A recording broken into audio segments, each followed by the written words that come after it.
Welcome, everyone, to the Lebanon City Board of Zoning Appeals meeting for Monday, December the 2nd. Roll call, please. Corey Coots, Here. Chad Kiger, absent. Bruce Pauley, Here. Ron Edwards, Here. Lori Gross. Here. 4 of the 5 are here. Has everybody looked at the minutes? Is there any questions or concerns? If not, Motion to approve the minutes? Second. a motion second. All in favor, say aye. Aye. Motion carries. Has everyone looked at the agenda for the next year's meetings? And is there any question? I can't think that far ahead. Well, then you're going to be out of luck. Okay. No questions or concerns. We need to approve them, so. I make a motion to approve the calendar for 2025. Second. All in favor, say aye. Aye. There you go, Ben. That one's approved. Okay, our first item tonight is docket 2456. It is Sunbelt Rentals. The property is located at 1800 Indianapolis Avenue here in Lebanon. Property is zoned general business and is within the thoroughfare overlay district and is comprised of approximately 4.09 acres. Want to take over? Absolutely. Thank you, Mr. Pauley. BZA members, good evening. I will give you a quick overview of the project here and walk through the 2 variance requests that they have made and staff recommendations. So we'll start if they want to pull up the site. If you may recall, this has been the site of the R&N tool rental location for a number of years on Indianapolis Avenue. Approximately a year or 2 ago, Sunbelt Rentals rented the property from R&N, and they've been operating it as a Sunbelt tool rental place for that period of time. The property right now is improved is this parcel to the north that you see here. This parcel to the south is also owned by R&N, but it's really just kind of looks like a vacant parking lot right now. A few cars parking it. I'm guessing it's workers for Sunbelt, but it hasn't really been improved and used as part of the tool rental business to this point. Sunbelt approached us about expanding their equipment storage yard to be able to offer a larger variety of equipment at this location than what they can now based on the space that they have. And by doing so, wanted to expand the storage yard, probably more than doubling it and adding some additional parking across the front, as you see here. Probably important to go through the history of this site. This site actually was developed in 2015, came before the board and received 5 different variance requests, one of them associated with the outdoor sales and display areas, which at the time were approved for an area behind the building, as you kind of see here hatched in this light gray. As part of those approvals, the owner at the time had a series of commitments they made that was part of that approval. And let me get to the right page and we kind of highlight a couple of those. Those voluntary commitments that were made by R&N at the time, limiting the outdoor storage area to these areas that you see hatched in light gray on the property, limitations on the equipment height, that they would have to have equipment that did not exceed 14 feet in height on the site. And so in a lot of cases, that means that when they have those cherry picker type equipment, they can't extend them up so you can see them up and down the street. So I think they're trying to make sure that all the equipment was stored kind of at the ground level, 14 feet or below. Any area used for outdoor storage and or sales and display area would have to be paved. And then there were also some discussion about landscaping requirements associated with those approvals. So that's important because at this time now they are intending to expand the outdoor storage and equipment storage areas. And so that those approvals indicated that any expansion of that area would have to be re-reviewed by the Board of Zoning Appeals. And so that is one of the variances tonight, is to expand the area that would be used for storage of renting equipment. So what you see here in the light gray areas to the back of the building and to the south of the building are the areas that they would intend to pave and enclose in a fence and use for storage of rental equipment. And then, so that is the one variance is the expansion of that. And I'll walk through some of the information in the staff report here in a second. The second one is associated with their fence.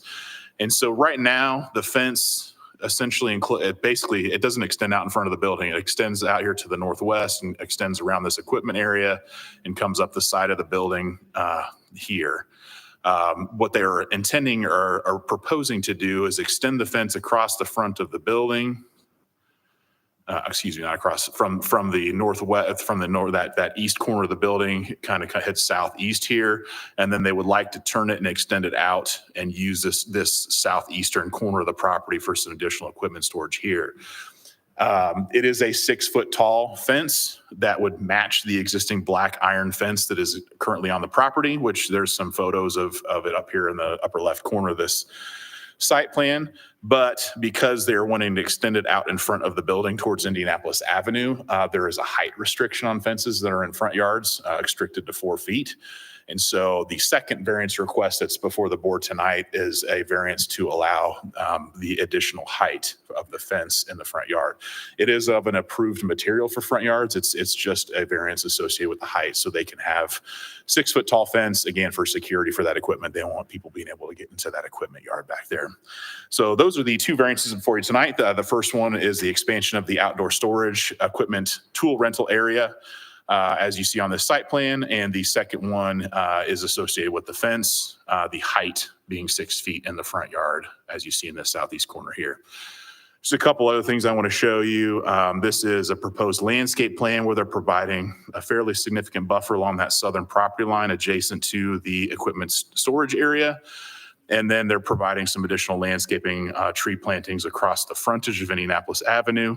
One other thing I would note, I'm still trying to locate the landscape plan from 2015, but I believe there was landscaping that was across the north side of this property. One of the variances they received was related to the loading area that's in this area on the building. And they were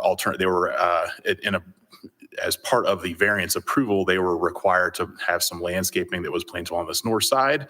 That landscaping has all since died and been removed. So one other thing that we want to work through with the applicant is replacing that landscaping that had died and removed. So that's something we'll probably need to add to the recommendations of staff, and I'll do that here in a second. Okay.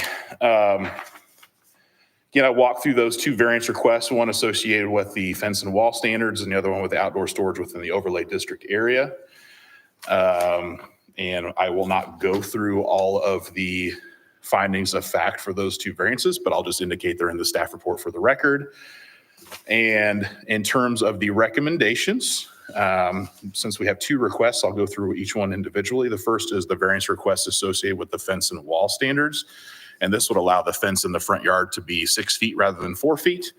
And so, and as it relates to that request for the fence height, planning staff does recommend approval of that development standards variance request to permit relief from the non-residential fence and wall heights requirements, and subject to the following condition, and that would be that the applicant install the required perimeter parking lot landscaping, and that would involve 7 medium shrubs per 35 linear feet, and 1 shade tree every 35 feet on center, and that will be along the entire Indianapolis Avenue frontage. So right now they're proposing some trees along this planting, so they would have to supplement with those shrub plantings as required.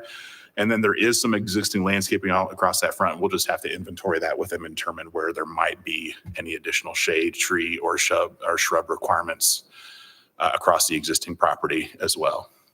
So that would be the recommendation on the fence requirement, is recommending approval subject to meeting that parking lot perimeter landscaping requirement across the Indianapolis Avenue frontage. And then relating to the variance associated with the outdoor storage and expanding to the areas as you see here in the gray, which would be paved and additionally fenced in with that extension of the fence. Staff does recommend approval of that variance to permit the expansion of the outdoor storage. And that would be subject to these following conditions. And that would be that the applicant continue to meet any applicable voluntary commitments from the document that was executed on March 23rd, 2015. And I gave you the highlights of that earlier. And the second would be that the applicant restricts storage display of rental equipment to only the paved fenced-in area on the property. No storage or display of equipment is permitted in the grass areas or parking lot outside the fenced-in area or along the Indianapolis Avenue frontage. And that is a quick run-through of the two requests and staff recommendations. So with that, I'd be happy to answer any questions. I have one question. Go back to that site plan, please. Thank you. Variance approved to permit a reduction in the distance from the drive to the property line from 10 feet to 0 feet. Yeah, so Where is that at? that's at this northern corner of the property here. It's actually I believe it's a shared drive even. So you can kind of see here where the drive actually extends onto the property to the north. So that was where the variance was approved to allow that reduction because it's essentially a shared drive on that north property line. I've seen too many times that surveyor goes out and stakes it, says there's your property line, and 3 years later, somebody else goes out and stakes it. Stakes It's in a different foot or spot. 5 foot Yeah. off or something like that, and then it Yeah. turns into a real deal. But you answered my question. Yep. Any other questions?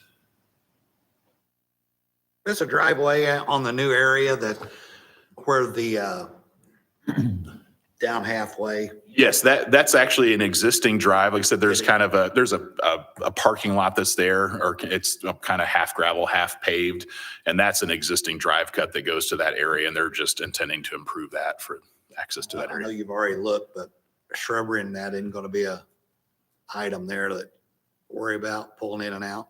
No, what we do is we'd make sure that they would plant them further away from as you can see, there's already some distance from the edge of Indianapolis Avenue just to the property line. And what we'd want to do is make sure that they planted those trees and shrubs back towards the fence along the parking lot so that it wouldn't affect any visibility along Indianapolis Avenue.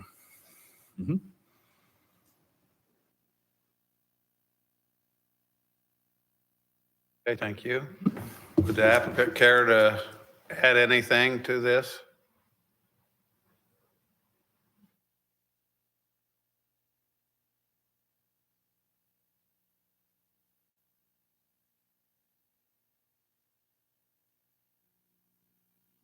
Hello, my name is Dave Tiber. We're the civil engineer and surveyor for this project. I'm with CESO. I'm pretty much here just to answer any questions you might have. I do know there was a conversation real briefly about the new driveway, I'll call it. That will function as a right-in, right-out just because of the boulevard. But one thing with the expansion of the storage yard, it does allow for just some improved internal site circulation. So when a larger delivery truck does come through, it does allow a one-way movement where they could come in one driveway, leave out the other driveway. And even if they leave out the right in, right out, they can go down to the roundabout if they need to go left. So the project does provide definitely some improved safety and circulation. And then with the request for the 6-foot fence, we'd like that to be 6 foot uniform around the property for site security. There's been other instances in the past where 4 foot's hasn't been adequate for some of Sunbelt's properties. So if there's any other questions, I'm here to answer those, but I'm Bob King. I'm operations manager for the Hoosier District for Sunbelt. Didn't know if you'd have any questions for us at all. I'd be more than happy to try to answer it for you. Good to go. Thank you.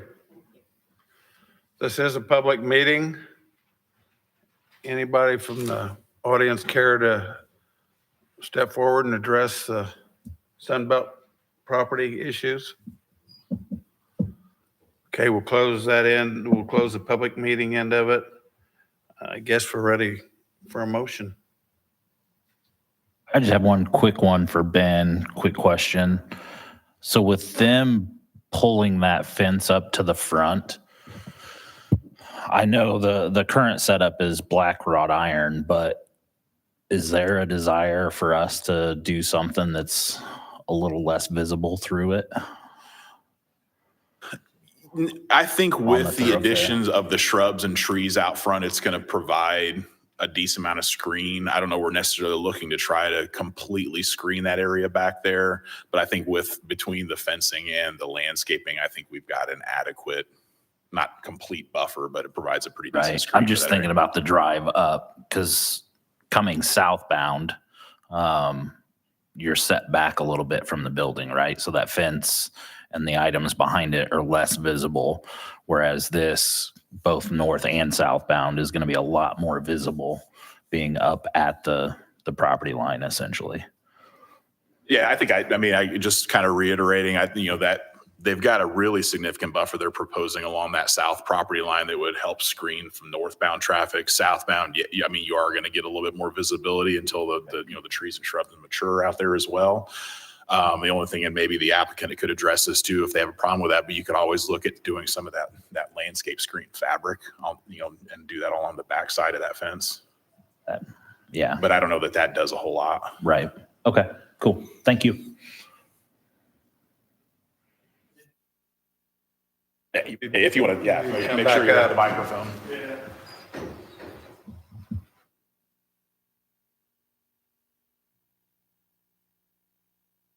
I think the biggest item with the fencing is we just want to continue what was there. That way it's one uniform fence on the whole property. Right. Yeah. It just from a sightline perspective, I think it's a little bit different on that edge and coming up to in front and even further forward on the property line. I just wanted to make sure that from a visibility standpoint, we felt good about that. Thank you.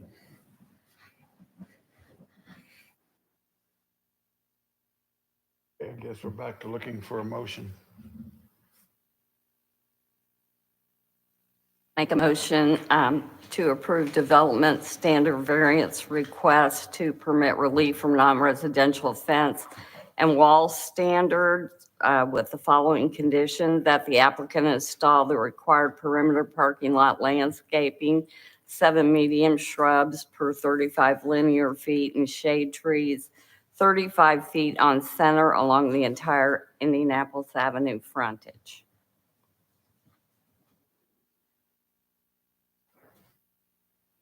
Do you have a motion and a second? Kelly? Corey Koontz, Yes. Ron Edwards, Yes. Bruce Pauly, Yes. Lori Gross. Yes. Okay, motion passed. Congratulations. Have one other item tonight. Well, that was, Yeah, we have the second one associated with the outdoor storage. We need a motion on yet on that one.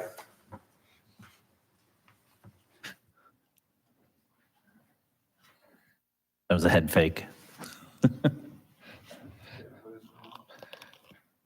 If you look at the staff report, it's on page 5. That's the associated with the outdoor storage. That's the second of the 2 requests. Okay, Variance of use.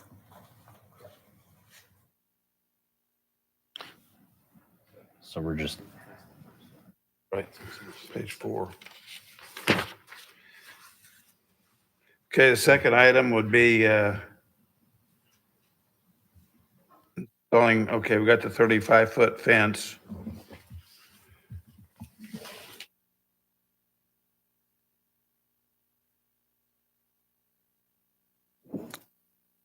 I guess if you just want me to explain it and then. Explain it. yeah, Yeah. Okay. So the one that was just approved that Lori made the motion on was the fence variance to allow a 6-foot tall fence in the front yard. And then the second one is associated with the expansion of the outdoor storage. So if you have the page in the staff report, that's on page 5 at the bottom, the staff recommendation, which was to recommending approval of the variance of use to permit outdoor storage. And then there are 2 recommendations of staff on that one. then just confirming, we don't need another public hearing, right? That was all within the one hearing. Okay. Hey, I guess, does the applicant want to address anything on that one? Okay. Then I guess we're ready to look into it. And Yeah, I think we're Have a ready vote on it. we're ready for a motion unless there's any other questions on that one. I move to approve the use variance with the following conditions. Number 1, the applicant continues to meet any applicable voluntary commitments from the document executed in 2015, and that the applicant restrict storage display of rental equipment to only the paved and fenced-in areas of the property with no storage or display of equipment permitted in the grass areas or parking lot outside of the fence area or along Indianapolis Avenue frontage. Whew. Glad you put that in writing. Second. Motion, second. Kelly? Ray Coontz, Yes. Bruce Polly. Ron Edwards. Yes. Lori Gross. Yes. That passed also. Now, congratulations. Okay. I'm squared around now, finally. Have one other item. Docket 2457, Jacob Turner. Property is located at 511 East Walnut Street in Lebanon. Subject property is zoned residential 4 and comprised of 0.17 acres. The subject lot configuration, 120 by 60 in depth. Thank you, Mr. Pauly. This is a property in the existing downtown area of Lebanon. And this is an infill project that the applicant is proposing to do here, making a pretty significant investment on this property. And what they're looking to do, there is if they want to pull the screen up, and I'll kind of zoom in a little bit here, there's an existing picture. And it's probably not even in this good a shape right now, is it? Okay, so there is a very, very small little single-family home on this property. That's again, I think the condition is probably not. It's much worse now. And what the applicant is proposing to do is essentially gut that existing single-family home and then add on to it to turn it from a very, very small single-family home into a duplex. And this is some renderings of it that you see here. Essentially, the existing single-family home is at this left corner of this elevation that you see here. And so we looked at this with the applicant and his team. And what they did is they looked at and trying to make sure, we did work with them since it's an infill project. We wanted to make sure they're able to meet all applicable setbacks in the R4 zoning district, and also but using our infill standards, which essentially says their front setback is based on the average of the setbacks of the area, which in this case was slightly less than the typical front setback in R4. But they were able to meet that, as you see here, with the setbacks that they're being proposed. And let me make sure I've got everything all. Yeah, they're about 16 feet off the front that you see here. They're able to meet the 10-foot setback off of this side. And then there are two things that as we looked at with them that would require variances. One is in our zoning districts now, we do not have minimum lot size requirements, but we do have density requirements. So in the R4 zoning district, it's 6 units per acre. So doing the math on this lot size, that would essentially allow one residential unit. And so this is a situation where what they wanted to do is build a duplex. And so in looking at it with them, they could either build a single family home this size, 1 unit. But what they wanted to do is try to get 2 units out here. And if this is consistent with this area, this is primarily residential. You're not far from some commercial areas either. It's primarily residential. You have some homes that are still single family. You've had some homes that have been converted into multiple units. So what they're proposing to do here by putting 2 units here, a duplex, is actually very consistent with this area in terms of how the area has been invested and reinvested in. And so what we looked at with them is applying for a variance to essentially allow them to use this property like other properties have been used in the area, and essentially get a variance from the density requirement to allow them to put 2 units on here, 1 duplex, 2 units. The second one is the existing home, as you see here, is about 3.9 feet off of that property line already. The setback in this zoning district is 5 feet. And so rather than asking them to pick up and move the house about a foot because they're adding on to that home, we said it makes more sense to go ahead and get the variance to allow the footprint of the house to stay the way it is. They have committed to meeting that 5-foot setback on any of the new construction and are just requesting the variance to allow the existing footprint of that existing home to remain 3.9 feet off of that property line. And so those are the 2 requests that are before you here this evening. Is one, a variance from the R4 lot requirements for density to allow 2 units on this lot. And let me see if I've also got a survey here to kind of give you an idea. Let me zoom in because you can't see it very well. To kind of give you an idea how that house sits on the property now, here's a survey of the existing lot, and you can see that house is really tucked back into that far eastern corner of the site. So what they're really doing is essentially building out the rest of this lot in this area they see here. There's no garage right now, so the applicant's able to add a single car garage for each unit, and then also parking space in a driveway. So each unit would have 2 parking spaces off street, which is an improvement to what you have now. They're able, again, like I mentioned, to meet all of the setbacks off of both Walnut and Hamilton Street. And then the variances are just associated with the density, allow those 2 units. And then also, again, as you can see, this existing house is 3.9 feet off the property line.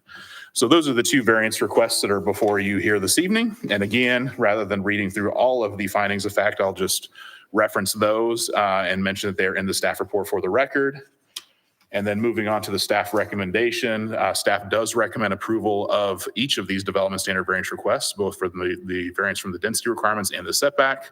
And there are no conditions or recommendations placed on those recommendations. And with that, I'd be happy to answer any questions if there are any. Is there a ordinance or anything in the city about parking on the sidewalk? I guess why I'm asking, it's showing 28 feet of parking or from the garage to the street.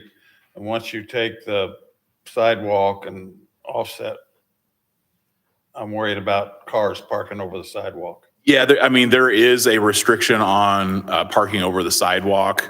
What I would suggest is looks like there's probably about 8 feet from the edge of pavement to the property line, which the sidewalk essentially goes to the property line as well. So there's still probably about 20 feet between the property line and the garage door, which in most new neighborhoods, that's what the setback is on the garage, is about 20 feet from the property line. So that's still pretty consistent with what we're seeing in new developed areas that have a 20-foot long driveway.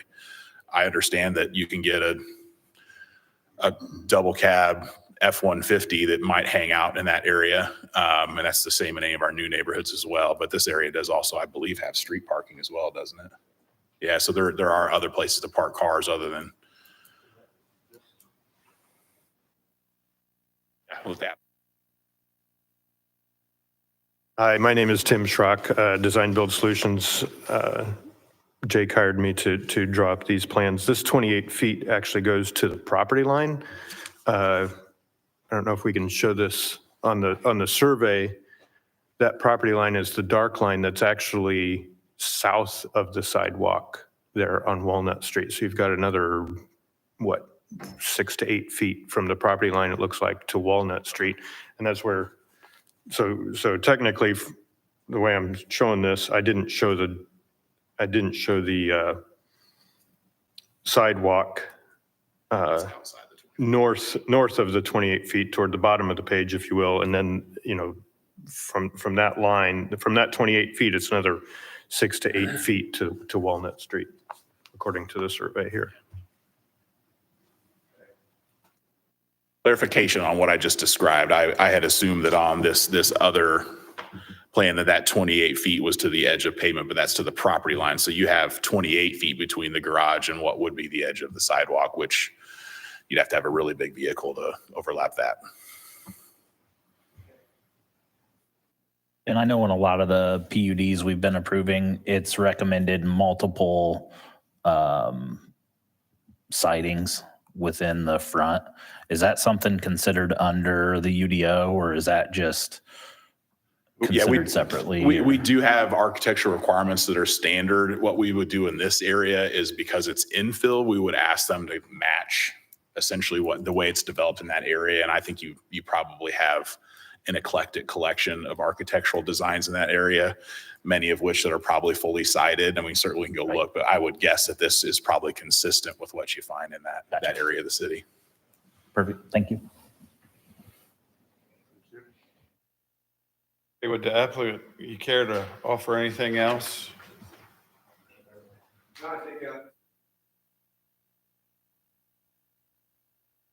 No, sir. I think Mr. Bontrager pretty much covered it. If you have any further questions, I'd be happy to answer.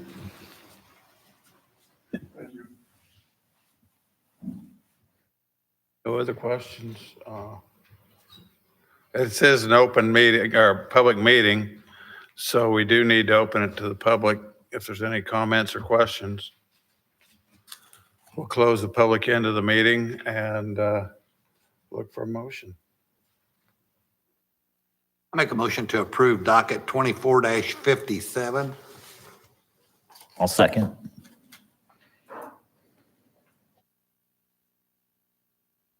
Ray Coons, Yes. Ron Edwards, Yes. Bruce Polly, Yes. Lori Gross. Yes. Motion carries. Congratulations. Okay, I think that's it for tonight.